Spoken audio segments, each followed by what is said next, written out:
There's been a resurgence in religious interest throughout much of the former communist countries now that communism is pretty much dead. Which brings me to the subject of former communist states, namely Russia. It's widely known that the Soviet Union, which was communist Russia and its satellite states, had become the USSR, which were communist, and many by and large persecuted organized religion. Communism was seen as the premier meta-narrative of these nations, and oftentimes you saw the same sort of anti-religious violence.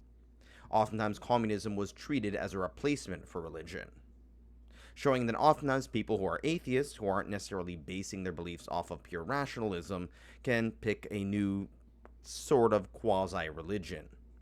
Anyway, when the Berlin Wall collapsed in 1989, the Soviet Union collapsed in 1991 following it, and the meta-narrative of communism collapsed along with it. As in the aftermath of that, many people in Eastern Europe, particularly in Russia, were searching for something else to fill in the void with the downfall of communism. However, many Russians turned to the old ways, namely Russian nationalism and imperialism, as well as Eastern Orthodox Christianity. There's been a resurgence in religious interest throughout much of the former communist countries now that communism is pretty much dead.